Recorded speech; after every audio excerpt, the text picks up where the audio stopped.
Charles Sousa is the Parliamentary Secretary to the Minister of Procurement, which is the department that made those announcements. Hi, Mr. Sousa. Pleasure to welcome you to this show. Thanks for making the time. Thank you, Vassy. Great to be on the show. What specific piece of evidence can you share with Canadians before your government led it to conclude the security status of GC strategies needed to be suspended? Well, as you know, we've had long deliberations over many months in regards to allegations being made by a number of players. A number of individuals have been cited through some investigations that we've done internally, and as a result, we put matters to the RCMP. And based on those deliberations, we took the actions that we felt were necessary. One, to suspend their security clearance, as well as suspending their activities in the procurement process. So can you share with Canadians what that means, though, in layman's terms? You've been looking, I understand from what you're saying, at this company, given all the allegations surrounding what happened with ArriveCan, I imagine given the determination that the Auditor General made. Did you ultimately conclude that there was nefarious activity on the part of the company?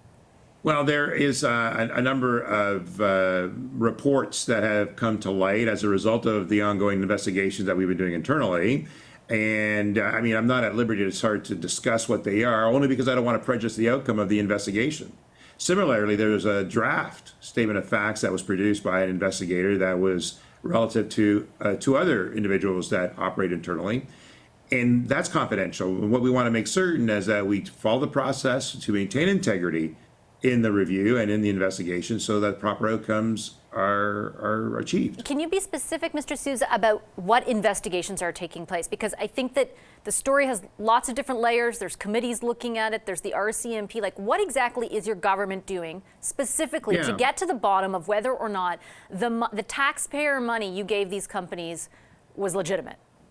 Right, and the public deserves answers. So there's been allegations made by two individuals that were on your show some months back who did not have contracts. And they were concerned that there was activities between contractors and subcontractors that's prevalent in a procurement process, not only in government, throughout industries and throughout other governments. And their allegations suggested maybe there was some degree of engagement with individuals that weren't possibly doing the job. So we want to make certain that those that are contracted are actually the ones creating the work. And they can subcontract, certainly, as long as they're providing work orders and they're getting paid for work done. Now, the Auditor General, the Ombudsman, the Information Officer, they're all addressing these matters. And they've all indicated to us, be cautious about dealing with witnesses outside of committee, because then that precludes possibly the outcome, because there's confidential matters that are being adhered to that we want in order to maintain that integrity in the review, because ultimately charges may be laid, allegations are being put forward. We want to get to the bottom of it. The government, I'm certainly angered by the outcome. My neighbors and others that are watching are concerned what's going on and how is this taking place. And given the degree of accountability measures that have been put in place to prevent these matters from occurring in the first place. Yeah, I think the problem for a lot of Canadians is that it did still happen in the first place. And to be fair, it's been months and months since allegations first surfaced, since the Globe and Mail initially reported on all the activities surrounding ArriveCan and the questions surrounding these three companies. Why ultimately did it take your government this long to actually say we shouldn't be handing any more taxpayer money to those companies? So the issues that have ensued during these deliberations have outlined a web of individuals internally, individuals outside. We have to be cautious about not only are the RCMP investigating it, or they're investigating allegations made by two individuals, but we are taking greater steps to investigate the entire procurement process, keeping in mind that the pandemic hit, there was a lot of requirements to expedite matters quickly. There wasn't the skill sets involved internally, so we had to go outside to procure the work. And it was achieved. However, what extent of that work was actually provided to individuals that may have not had a hand in the activity? That's the question that's being put forward, including individuals within the civil service. With great respect, I take your point about the pandemic, and I remember reading through the Auditor General's reports a few weeks ago, Mr. Sousa, and she also acknowledged, yes, there was a pandemic, and that did require a certain speed with which the government had to act. But she was also unequivocal that it doesn't excuse the degree to which there was no accountability surrounding this process. In the weeks since that report, there have been tons of reports from other media outlets, including this one, that show just how much money over the years since your government came into power has gone through in some way, shape, or form these three companies. The public service has grown by 40% under your government, outsourcing by 88%. Can you look Canadians in the eyes tonight and actually assure them that there is value for the tax money you are spending through this contracting process?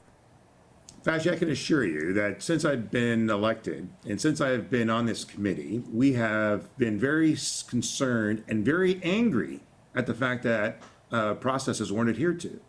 There is no excuse for proper procedure to take place, even though they were done expeditiously and in a hurried manner as it was during the pandemic. We have to make certain that the code of ethics and the requirements to adhere to the procurement process are done properly.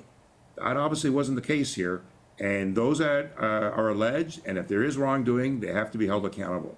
We need accountability. The public deserves transparency. We want to make certain that we get to the bottom of it as well. Isn't there ministerial or political responsibility here as well? Does this all fall on the public service? Why weren't more ministers in your government who oversee the development of this app or the contracting process or procurement in your case asking questions about the value for tax money? And do you understand how it imparts a sense on the Canadian public that your government just doesn't care about that?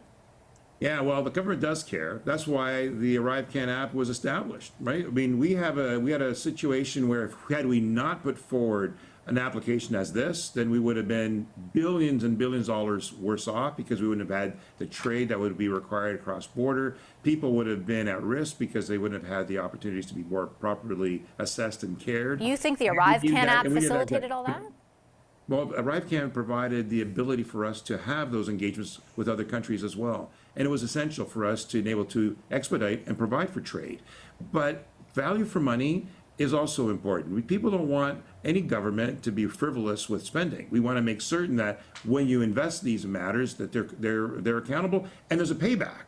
And certainly the Auditor General questioned the value for money, as she should. And she questioned what degree of spending was actually accounted for right. She didn't question it. She said there wasn't value in the tax money that was handed out and that there wasn't a paper trail. She actually concluded those two things.